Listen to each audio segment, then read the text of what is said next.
Hey everybody, this is Kelly Walker with Freedom Talk Counterculture. I'm here with Tara Thompson and Marc Christian. They're going to tell you about a great new song. Now, this song actually made me cry. It's so good. Did it really? Yeah, it make a big man cry. It made me cry. Made me cry too. Maybe tell us a bit about the song. Marc, you're one of the songwriters, and you got in touch with me. We talked about it. It's going to be released on Veterans Day. Yeah, correct. We were approached by a group called Spartan Sword. Spartan Sword organization, their mission is suicide prevention. They have a sword that is made from the metals from the trade towers from 9/11. The part of the mission is they take that sword out and they do events. They do the Spartan Pledge, and that pledge is to not take your life. And it's for the veteran community, current military. It's now spread through the first responder community.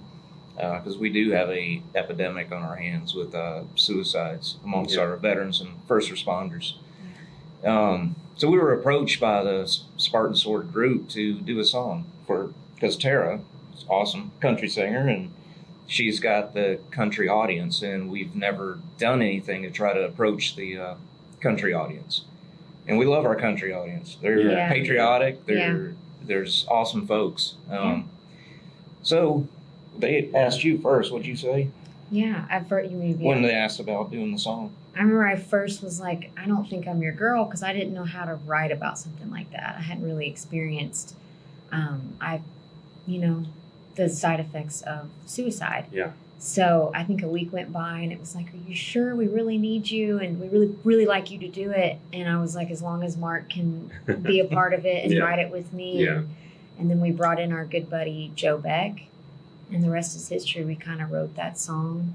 Yeah. And we're very proud of it, honestly. Yeah, and tell us a little bit about yourself, your background, your career, some of the songs that you've done, Tara. Yeah. So actually, long story short, we wrote a song called Soldier City a few years back. My brother's active in the military. He's in the Army. I had a brother-in-law in the Army. And my great-grandpa, grandpa, uncles, a lot of veteran history for me. So I've always wanted to do something to support our military, active military and veterans. And here we are. So Yeah. It's fantastic. I'm not a veteran. I feel like I'm a veteran of the information war right now. Yeah. Everything that's been going on the past few years. But my mother committed suicide when I was 10. And I've been, for a long time, very interested in mental health because I understand how difficult it can be. And not everyone understands that. When you experience something, and it could be overseas, it could be here, and you get something like PTSD, or you're struggling with finding meaning in life, you're dealing with depression or anxiety, that's kind of a silent battle. And it's one where having some people who will understand, who will come alongside you, it really helps. I mean, talk therapy has been shown to be as effective as medication sometimes. But I was just talking to Victor Marks. He's part of our fathering series that we're launching. And, he really opened up. He said, because he's been in combat and he's back and forth between Israel right now on humanitarian efforts. But, he's a warrior and he's a public figure, and everybody thinks, wow, he's got it together. He said that he went into EMDR therapy over 100 times.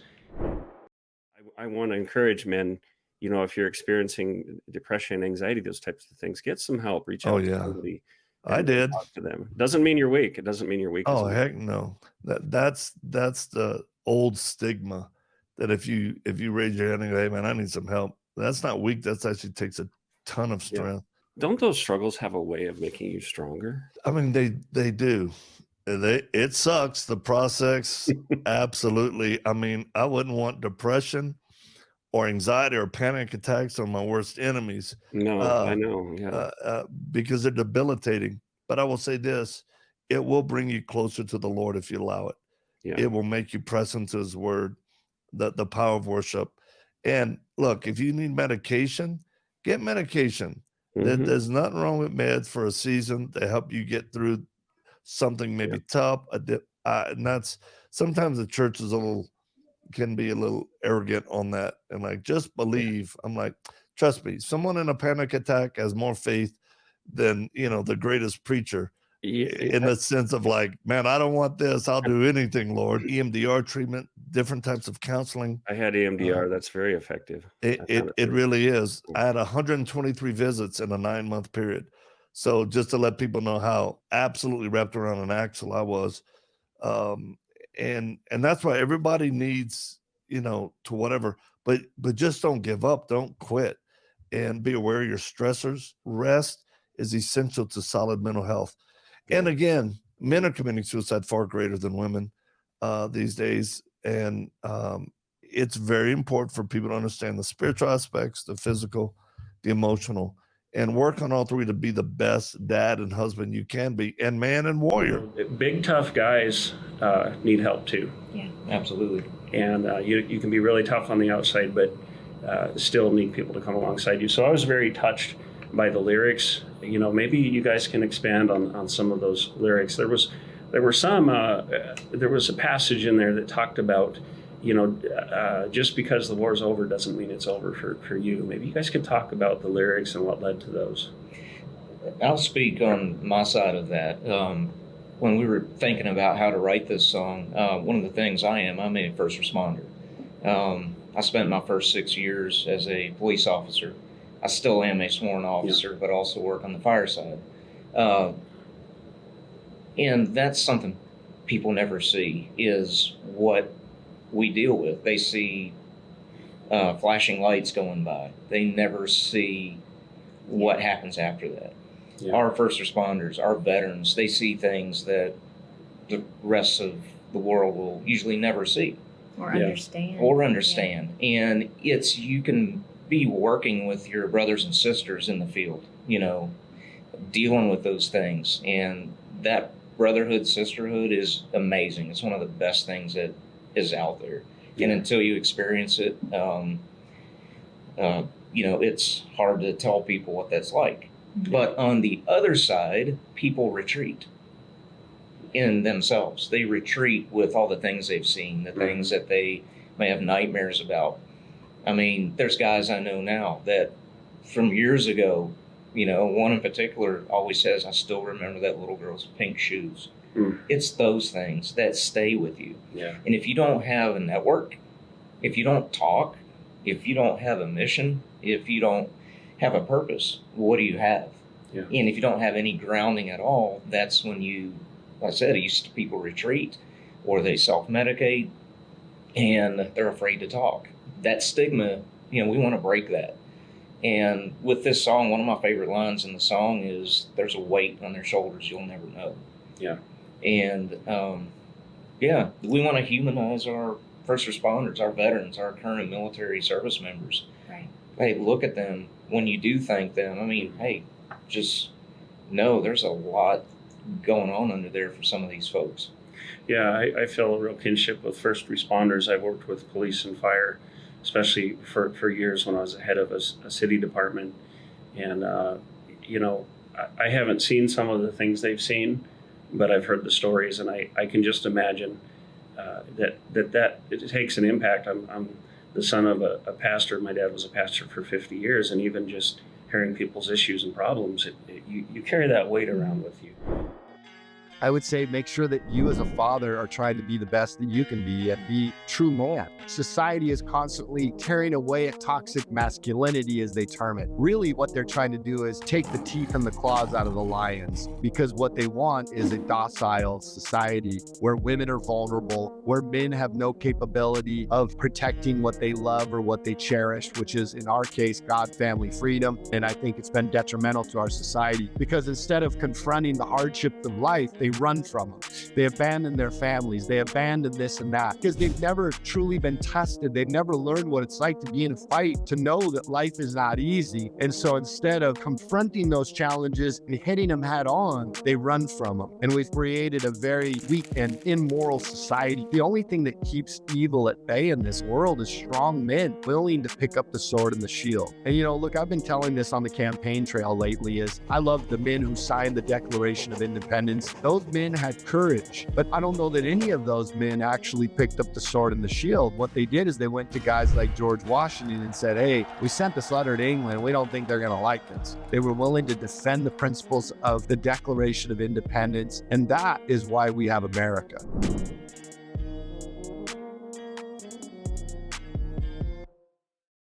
Tara, I read, because you guys sent me some information, I read that you spent months filming this, going around the country. Can you tell us a bit about that experience? Because you were face to face with these people on the video. Right. And I was going to say, before I jump into that, what Marc had just said is exactly why I didn't feel comfortable doing this project without bringing him on it, because I myself am not a first responder, a veteran, or, seen what you've seen and other folks have seen. But I feel like my mission as an artist and as a singer-songwriter is to bring awareness to this and tell their stories. Yeah. So yeah, we started in New York, or did we start in LA? Well, It's been like, we started with the parade. They wanted us The to be whirlwind. there. yeah, it's been a whirlwind. So it started with Veterans Day. Yeah, parade. we went down for the Veterans Parade, when we wrote our song Solder City.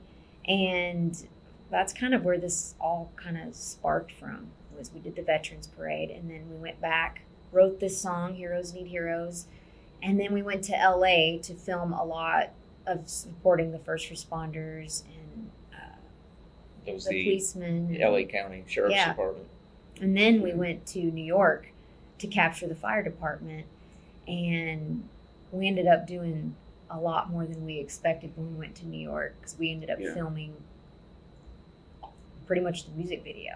I mean, it was a lot. And in the middle of that, if I can interject, Sure. our videographer, Jordan, who is a 82nd Airborne veteran, videography in New York, and he had just finished filming with 3rd Group Special Forces. And we're like, hey, the next thing we still need is military footage. Yeah. There's some great footage. But on it, long by the way. story Yeah. short, he got permission from SOCOM to use the footage he had shot, and it's pretty amazing. Wow, so cool. So this probably is an experience you're never going to forget. No. And And I keep saying Solder City, but it really did stem from that song, and that was a day that I will never forget. And it's turned into this video is another experience that you're just like, wow, Yeah. I'm so glad that this all worked out the way it did, and it circled back to allowing me to be a part of it. So if anything, I'm just blessed to get to And so we tell the story. we traveled with the Spartan Sword. Very stressful. Oh my God. If you can just tell that little Yeah. story. Remember the female deputy we met in Carson Station in Los Angeles? Yeah. And remember her friend? She had just lost a friend. There was actually several departments that we had went to where they were like, you won't believe how many people have taken their own lives here.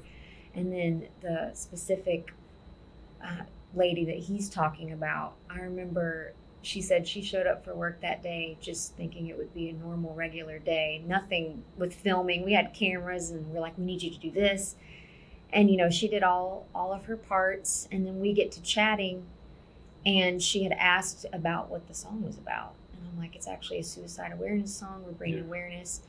And her best friend, I think a month ago at this point, And she was a had deputy taken her also. own life. And just, Yeah. it's something I never thought happened so common in that field.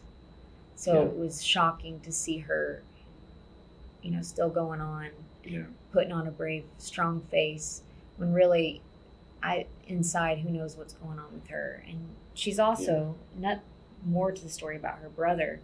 Her brother's in Japan. Japan. He's He's a over- veteran. Well, he's current active duty. Current active duty. Yeah. And Yeah. Yeah. Go ahead. I was gonna say he's stuck over there, and she's trying to get her brother back. I mean, Gosh. it's just crazy. It's tough, and the person who ends up committing suicide, they have their own battles, but really what happens is they transfer that problem to Yeah. everybody they've left behind. And as someone whose mother committed suicide and I watched her dying, I promised myself, I have great compassion for her and what she suffered. She had a tremendous amount of anxiety, and they didn't know how to treat those things back then. I think it was 1980, but you never fully get over it. So I made myself a promise that no matter how hard things got, I wouldn't give up. Yeah. And there are times in life where you need to reach out to someone. So if you're out there watching this and you're dealing with some depression, anxiety, reach out to us. Reach out to someone. There's always someone who cares. Mm-hmm. In the Spartan Pledge, it actually says, I will not take my life by my own hand until I talk to my battle buddy first. Mm-hmm. My mission is to find a mission to help my family and my friends. Yeah. So that's what this all is about. It's reach out. Don't leave somebody sitting behind wondering why. What could I have done to help? I remember Boone saying something whenever he was sharing us with the pledge, and he was like, a lot of people will say until. Like, what do you mean don't take your life until? Like, that's kind of what? And I remember him saying, like, a lot of the problems with some troubled veterans is when they get out of the service, they no longer have a mission. So they feel lost, and then all those problems, the PTSD and all that. And their mission, when they reach out to get help, becomes to save the next person. So then now they have a mission, and taking your own life just becomes an afterthought because they've now sworn on that Spartan sword, I will not take my own life until I reach out to my battle buddy. And then now it's become their life is to save the next person. That's where the intervention starts. That's a great purpose. That's a great purpose. And I read a book about Abraham Lincoln, Lincoln's Melancholy, I think it was called, but Abraham Lincoln, Winston Churchill, some very famous people have struggled with depression, anxiety, different things. And we can let these things make us weaker, and we can give into that darkness. But in their cases, it gave them a certain kind of strength. And I have to say, if you struggled with anxiety, depression, some of these things, there is a good side to it. It can make you uncommonly strong. So when crisis is happening and everybody else is feeling panic, is trying to deal with it, it's kind of old hat for you. You can be that kind of leader that can get people through really difficult situations. So, if you're struggling with that, just recognize that it can also make you very strong. That's something Victor and I talked about. Regarding the first responders, we had a unique situation. During the time when all the anti-cop rhetoric was going on and you saw rioting and chaos in the streets, we had a coffee shop in Tucson, Arizona, and the anti-cop sentiment there was really strong. And we had people come into our coffee shop, families of police officers. I had, wives of police officers crying and saying, we don't know if, husband, dad's going to come home. And we were able to, as civilians, to offer protection if things get really bad. We've got a community here. We'll surround you. We'll protect you. And that was so appreciated. And heroes need heroes, and you are one because you don't have that experience. I didn't either, but you're stepping forward to help, and I think that's great. And that's what this song really, at the core of it, is. Heroes need heroes. That is you. That's anybody. That's family. That's friends. It's just reach out. With suicide or the thoughts, the depression, it can't hold power over you when you start speaking about it. Yeah. There's been some really unique challenges recently in this regard. A lot of first responders, military, didn't want to be forced to take a vaccine. They wanted it to be their decision, especially since it was experimental. There were some concerns about the safety. Those continue. We had people coming to our coffee shop, like it just filled wall to wall with medical people, first responders, military, trying to find some sort of help and support. And I think if you're not in those areas, you can support those people and come into your community and say, look, we need to respect these people. These are public servants. I know that some of these cities that I have rather unwisely cut back their police budgets are now seeing rises in crime and starting to hire back. I see some positive things, and I know there are some people like Matthew Lohmeyer, the former lieutenant colonel of the Air Force and then the Space Force. He's been advocating for people, and those of you who are out there fighting that good fight, keep it up. And I'm just glad they have this song. Thank you. Yeah, for sure. Yeah. Yeah, and Music thank you saves. to everybody that's out there doing this on a daily basis, whether you're a civilian or working as a first responder or in our military. Yeah. This song, the biggest thing with this is we hope it brings healing. We've got so many things on the left and the right, and so much bickering and argument, but we want this song to be a rally point for everybody to get around. Bring humans, we're all one, right? Together. Yeah, absolutely. And we had an experience with a previous song we had written, the Soldier City song, where we had a soldier that was in the video come up to us a year later and say that if it weren't for showing up for that day and doing that video and meeting everybody, that he was contemplating. Wow.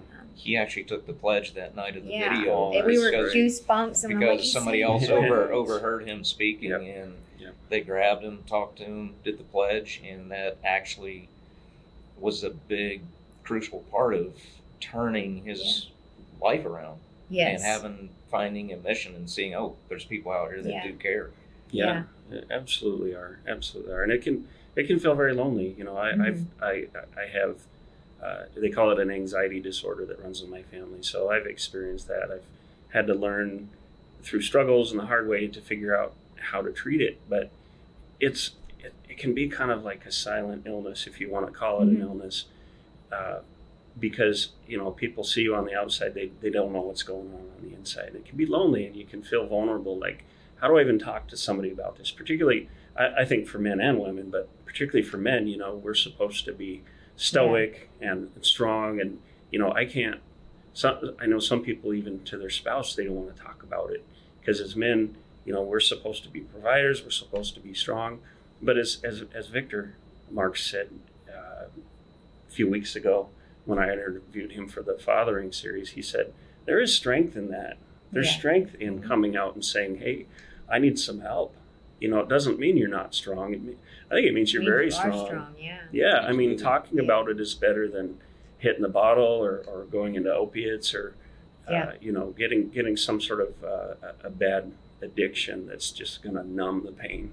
I mean, face it, you guys, you know, men and women, face it, you'll get through it.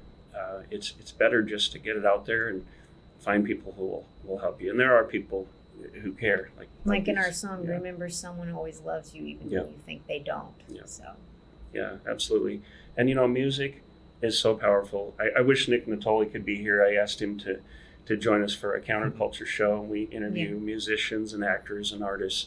And you know, Nick was part of the Boycott Target song. He's done a lot of other songs. You know, we were just talking yesterday, with Sean Farish.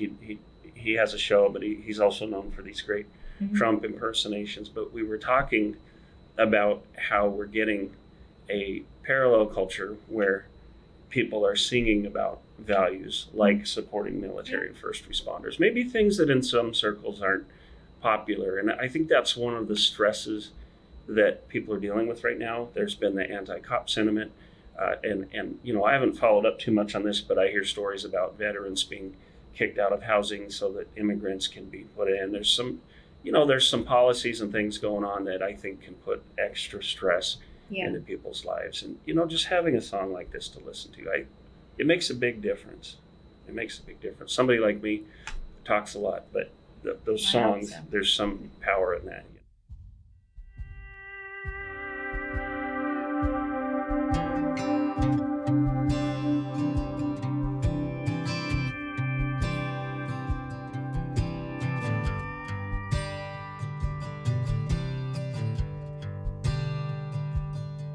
I saw a woman in a veteran's hat, loading groceries in her truck. On her window there were angel wings and a name. They were wrapped around a month and a year, a helmet with a Spartan sword, and it said, "This is for the ones that fly away." So I asked her to tell me what it was, and her smile, it was sad, and she said, "My son, it's who it's for." There was an IED in Afghanistan. He survived and he